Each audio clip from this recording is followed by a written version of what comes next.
So welcome to our ASL English learning class and today is our 137th class. आप सबका स्वागत है हमारी ASL इंग्लिश लर्निंग क्लास में। हमारी 137th क्लास है और वोकैबुलरी की इंग्लिश वोकैबुलरी जो हमने शुरू करी है उसका थर्ड सेशन है। पहले की क्लासेस में काफ़ी सारा हमने ऑलमोस्ट सारा ही इम्पोर्टेंट जो ग्रामर के टॉपिक्स हैं वो कवर किए हैं। आप पिछली क्लासेस में जाके देख सकते हो। तो हम लोगों ने लास्ट क्लास के अंदर कुछ वर्ड्स किए थे, उनको एक बार रिवाइज कर देता हूँ। वो थे गेम, रीइन्वोग्रेट, इनकॉग्निटी। गेम बर्ड होता है, रीइन्वोग्रेट पुनर्जन्म होता है, इनकॉन्ग्विटी असंगत, एलक्रिटी अति उत्साह, एलैक्रिटी ALACRITY, हैक एक ऐसा जर्नलिस्ट, हैक ज़्यादा नॉलेज नहीं होती।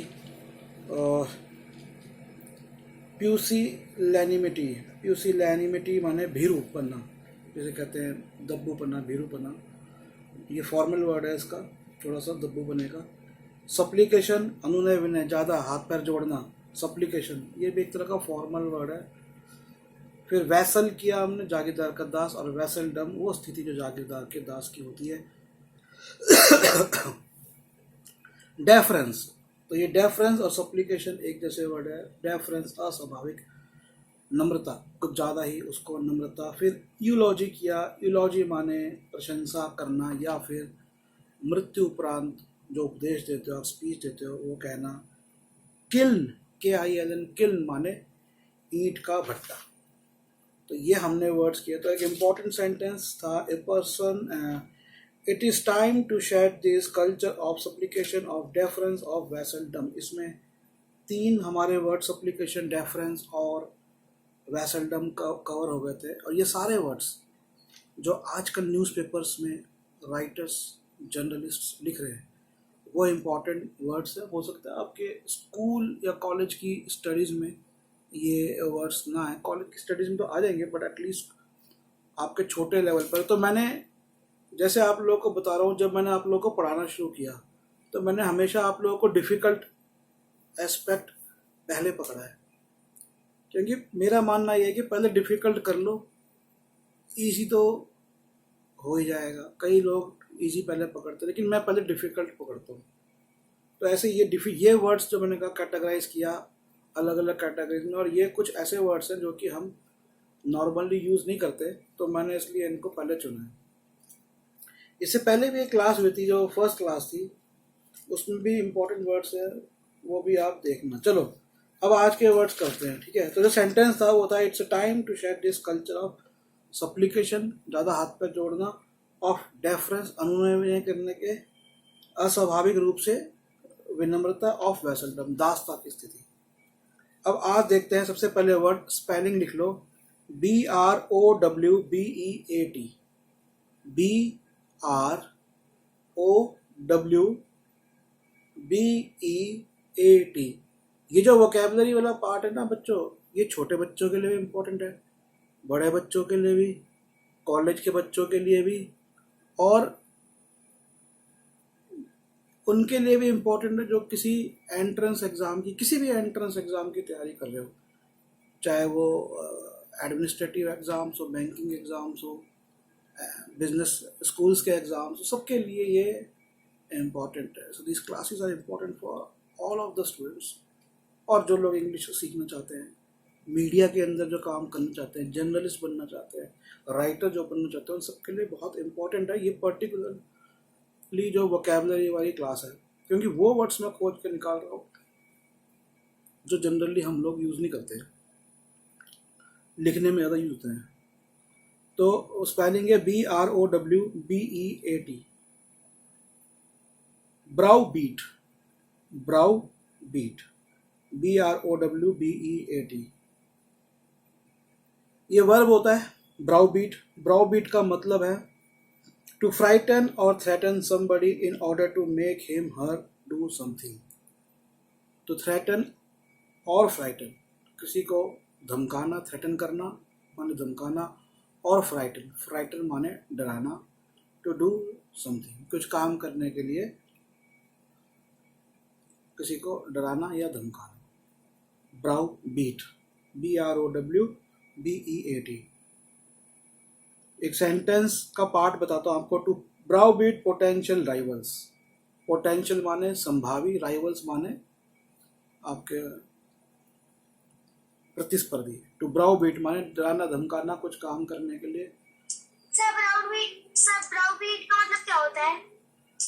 बेटा वही तो बताया कि किसी को डराना या धमकाना, कोई काम करने के लिए बाध्य करना। कि भैया अब जैसे आप पॉलिटिकल पार्टी बदलती है और दूसरी पार्टी आती है, पहले वाली पार्टी ने कोई करप्शन करी हुई है तो वो उसको डराती धमकाती है, उस पर कोर्ट के केस डाले जाते हैं, पुलिस केस डाले जाते हैं, पुलिस केस बनाए जाते हैं, या इनकम टैक्स की रेड पड़वाई जाती है। तो एक तरह से डराना धमकाना हो गया। So to browbeat potential political rivals, the present political party in power is using police force, using fake या using criminal proceedings to browbeat, या using enforcement director income tax का through to browbeat potential rivals, कि आपके potential rivals को डराया धमकाया जा रहा है। to browbeat potential rivals to not stand in elections in the next term, कि अगली बार वो इलेक्शंस में ना आए। ये एक सेंटेंस मैंने बनाया, ऐसा कुछ नहीं है, रियल से कुछ नहीं है। अब अगला वर्ड है DEBAUCHED, डिबॉस्ड, DEBAUCHED, डिबॉस्ड, DEBAUCHED, डिबॉस्ड।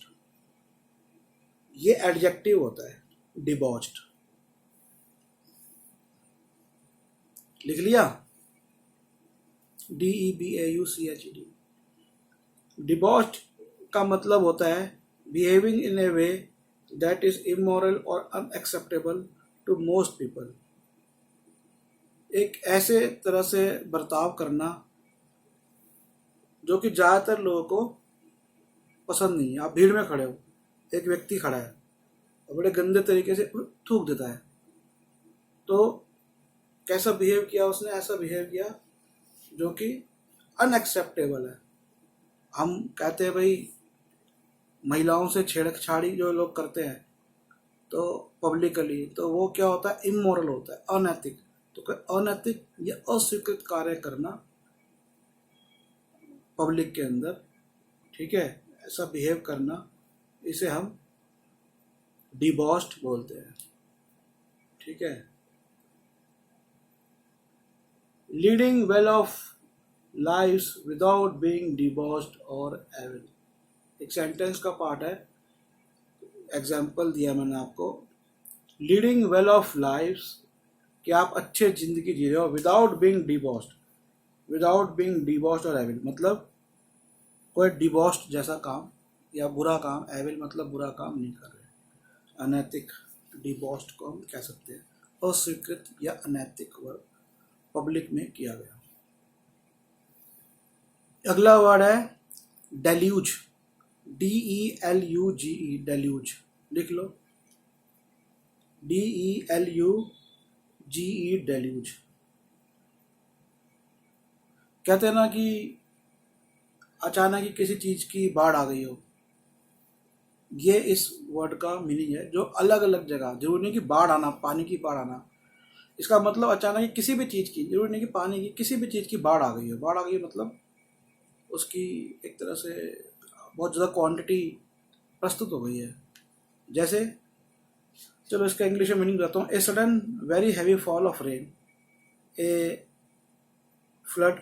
तो एक तो नॉर्मल अगर बाढ़ आ गई या बारिश आ गई तो हमने डेल्यूज वर्ड यूज़ किया है जो कि नाउन है। तो नाउन क्या है? वो प्रक्रिया है कि अचानक बाढ़ आ गई या बारिश आ गई बहुत तेज। इसके अलावा very large number of things that happen arrive at the same time. So large number of things, जैसे मैंने कहा किसी भी चीज़ की बाढ़ जाए, दैट हैपन जो हो गई, और अराइव या आ गई। जैसे there were only 30, there were supposed to be only 20 people in the meeting, but it was deluged, या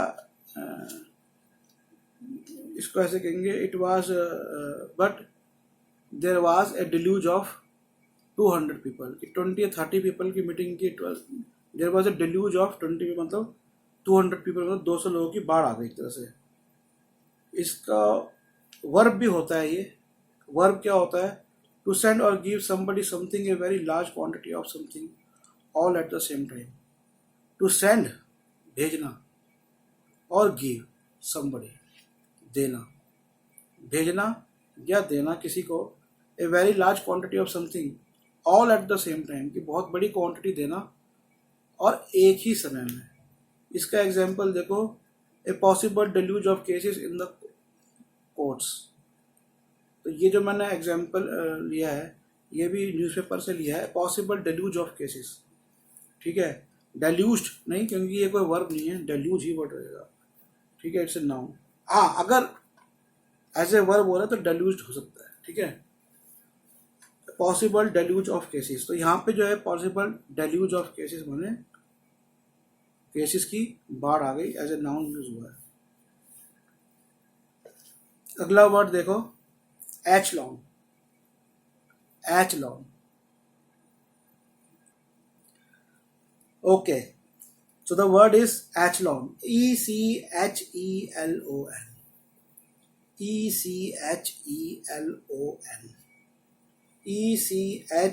echelon. Okay, so there are mainly two meanings of this word. It is a noun, echelon.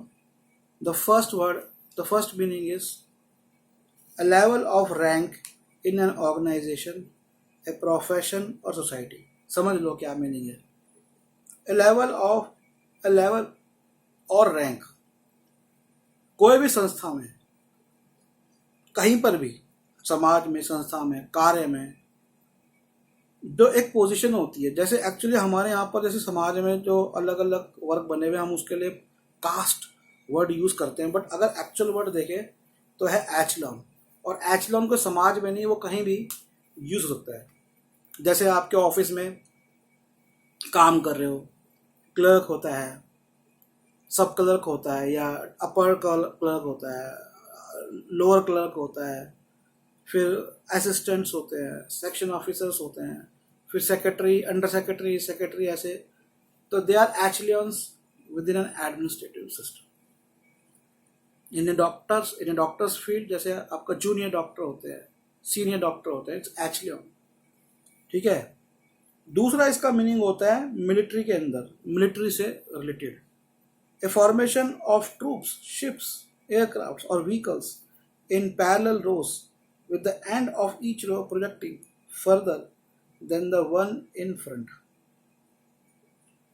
जो parade हम करते हैं ना, कभी देखिए parade हो रही होती है, तो या तो उसमें व्हीकल्स की हो, आर्मी के ट्रूप्स हो, मतलब सैनिक हो, तो वो जो एक पंक्ति में चलते हैं, with the end of each row projecting further than the one in front। okay, this is a little bit difficult to understand। projecting further than one in the front, basically जो एक अलग अलग पैरेलल रोज में जब हम parade में चलते हैं उसे हम एचलियन बोलते हैं। तो एक इसका सेंटेंस जो मेनली ये फर्स्ट मीनिंग जो था इसका, कि रैंकिंग सिस्टम को हम एचलियन बोलते हैं। The upper echelons of Hong Kong political establishments. Hong Kong में एक फीमेल कोई सुप्रीम हेड वहाँ की बनी थी आई थिंक, और वो हटके एक दूसरे व्यक्ति अभी आए हैं, तो वहीं पर एक सेंटेंस था, the upper echelons of Hong Kong political establishment. तो हांगकांग के जो राजनीतिक एस्टैब्लिशमेंट है, द अपर एचलियंस ऑफ, उसके उच्च, मतलब उस राजनीतिक ढांचे के उच्च स्तरीय वर्ग से जो ये कोई आते थे।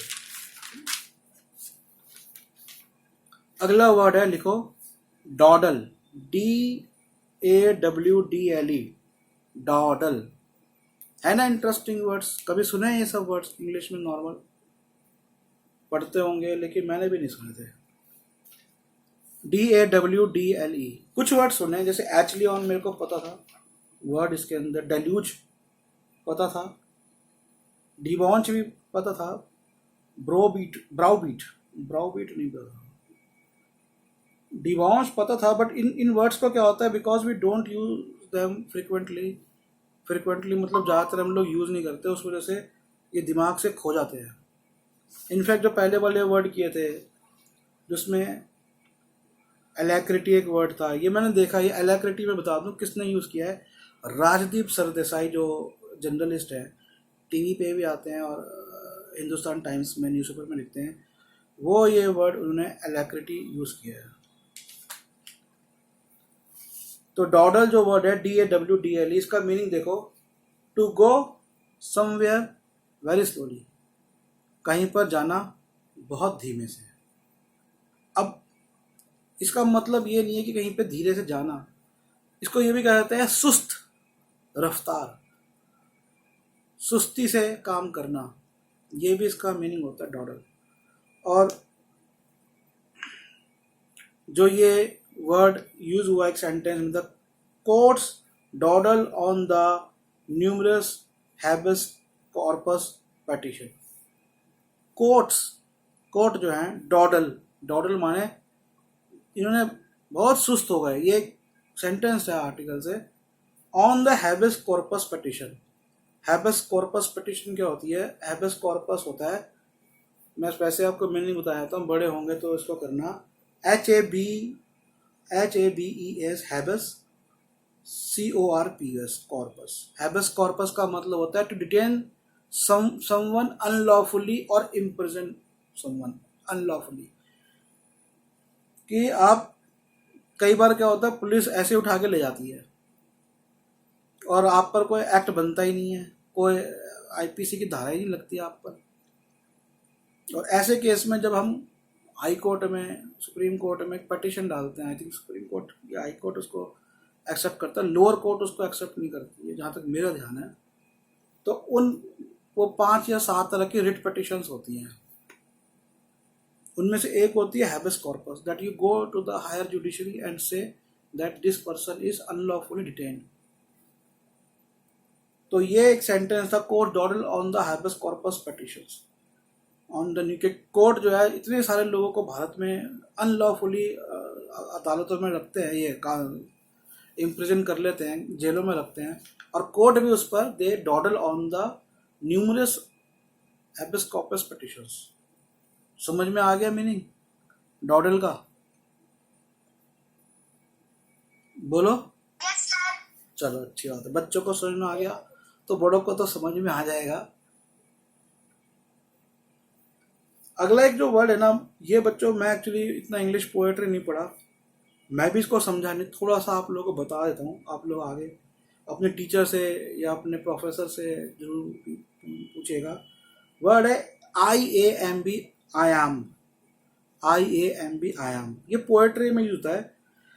थोड़ा सा मैं आपको इसका मीनिंग समझाने की कोशिश करता हूँ, पहले इंग्लिश में पढ़ता हूँ। A metrical unit consisting of 2 syllables where an initial unstressed syllable is followed by a stressed syllable। Syllable होता है जैसे हम जो बोलते हैं ना, जो साउंड निकलते हैं उसे हम सिलेबल बोलते हैं। तो बेसिकली इसका मीनिंग क्या होता है, it's a मैट्रिकल unit consisting of 2 syllables, कि आपने जैसे आप पोएम या कोई गीत होता है, मैं आपको हिंदी से समझा देता हूँ, जैसे एक गाना है, गीत गाता चल रे राही गुनगुनाता चल, तो अभी गीत गाता चल, तो आप जो जो इसमें क्या होता है, जो लय जो बनती है वो एक तरह का मीटर होता है। मीटर इसे इसलिए कहा है कि मीट्रिक यूनिट इसलिए कहा है क्योंकि ये नपातुला होता है, कि आप जैसे सिलेबल से शुरू करोगे, कैसे सिलेबल मतलब जैसे स्वर से शुरू करोगे, सिलेबल का मतलब स्वर, जो स्वर से आपने शुरू किया, चाहती हूँ मैं जल्दी है क्या बढ़ के जिया वो क्यों भला, अगर ये चीज़ आप समझ लोगे ना तो आप सॉन्ग राइटर भी बन सकते हो, क्योंकि उसमें यही होता है कि छोटे शब्द और आयाम का यूज़ होता है। एग्जैक्ट मुझे इसका हिंदी वर्ड तो नहीं पता। तो ऐसे जो वर्ड्स होते हैं जो कि पोएम्स वगैरह में, गीतों में यूज़ होते हैं, और जो ऐसे एक लय बनाते हैं बेसिकली, तो इनको हम आयाम बोलते हैं। ये और आप आगे स्टडी करना। अगला वर्ड देख लो, बड़ा इंटरेस्टिंग वर्ड है और फॉर्मल वर्ड है, औपचारिक है, ऑफिशियल लिखने में होता है।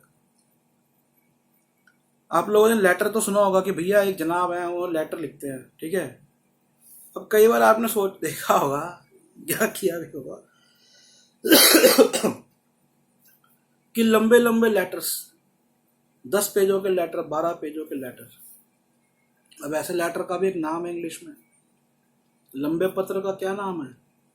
उसका नाम है मिसिव। MISSIVE,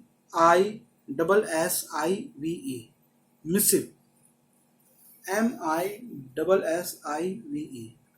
तो ये जो मिसिव वर्ड है ये आया कहाँ से, किस आर्टिकल से आया है? तो आप लोगों ने Karan, I think mister Thapar है, Karan Thapar I think is name, जो टीवी जर्नलिस्ट भी हैं और न्यूज़पेपर जर्नलिस्ट भी हैं। तो उन्होंने एक आर्टिकल लिखा है कि अभी कुछ दिनों पहले लगभग दिल्ली के 40 गांवों के नाम बदलने के लिए आदेश गुप्ता, बीजेपी के कोई नेता हैं दिल्ली के, उन्होंने आम आदमी पार्टी को लेटर लिखा है आई थिंक कि दिल्ली में उन गांवों के नाम बदलो जो मुसलमानों के नामों पर हैं। उनका ये मानना है कि भैया ये तो अब जो भी बात है, तो बहुत लंबा उन्होंने लेटर लिखा। तो उसके इस बात के समझाते हुए मिस्टर थापर ने एक आर्टिकल लिखा कि ऐसा कुछ नहीं है, वो तो नॉर्मल प्रक्रिया है कि जब किसी के दान दे दी जाती थी ज़मीन, तो वो व्यक्ति चाहे हिंदू हो चाहे मुस्लिम हो उसके नाम पे वो जगह का नाम पड़ता था। ये है एनीवे, कई ऐसी जगहें भी है जिनके नाम युद्ध उपरांत भी जीते हैं। बड़ी इंटरेस्टिंग हिस्ट्री है इंडिया की, आप लोग सोचेंगे तो हैरान हो जाएंगे जहाँ तक हिंदू मुस्लिम का सवाल है। जैसे जो नजफ थे, जो पहले मीर कासिम आई थिंक उनके साथ थे, फिर वजीर थे उनके, और फिर वो शायद शाह आलम के साथ भी उन्होंने काम किया, और उन्होंने एक जाट राजा का युद्ध में मर्डर किया, तो उनको मुस्लिम राजा ने ही धुतकार दिया और धमकाया, और इस बात का उनको दुख हुआ। और जब वो बीमार हुए तो जो कालका देवी मंदिर है वहाँ पर उनके लिए प्रार्थनाएं रखी गई। तो बड़ा अजीब सा इतिहास है। पहले जो वायलेंस था वो उसका लेवल बड़ा होता था, उसे एक्सेप्टेबल भी किया था, और पहले अगर किसी को कोई क्षमा याचना का लेवल भी लोगों का बड़ा था। तो वो एक अलग कल्चर था। हम उस समय के कल्चर को अब के कल्चर से नहीं कंपेयर कर सकते। अब हमारा जो सोच का दायरा है वो बहुत छोटा हो गया, जितने हम आविष्कारिक रूप से बढ़े हैं। हाँ ये है कि वायलेंस, हिंसा वैसी नहीं रही है जो पहले थी कि सीधा तलवार से काट दो। अब हमारी बहुत स्ट्रेटजिक और बहुत ही ऑर्गेनाइज्ड वे में सिस्टमेटिक वायलेंस होती है। जैसे अभी एक IAS अफसर पकड़ी गई है, तो पता लगा है कि 18 करोड़ रुपए मनरेगा का पैसा, मनरेगा जो गरीबों को जाने वाला पैसा होता है, वो 18 करोड़ तो वो हड़प गई, और 6 करोड़ रुपए ऐसी फसल। तो ये सिस्टमेटिक वायलेंस है, अंत में गरीब मरता है, तिल तिल के मरता है। तो ये चीज़ एक समझने की है, और यही करण थापर जो साहब है उन्होंने समझाई है कि भैया ये गाँवों के नाम मत बदलो। तो ये लंबा लेटर जो उन्होंने लिखा, तो वो लंबे लेटर का नाम होता है missive. I trust this missive will not receive an आदेश। I trust this missive will not receive an आदेश। तो वो ये कहते हैं कि मुझे लगता है कि ये मिसिव से कोई फ़र्क नहीं पड़ेगा। ठीक है, आज की क्लास बच्चों यही ख़त्म करता हूँ, नेक्स्ट क्लास में मिलेंगे। ठीक है, रिसीव का मतलब क्या होता है? लंबा लेटर बेटा, लंबा लेटर, जो लेटर बहुत लंबा लिखा गया हो, 5 पेज, 6 पेज, 10 पेज का लेटर। ठीक है, आगे समझ में? Yes sir. ठीक है, चलो bye. Bye sir, have a nice day.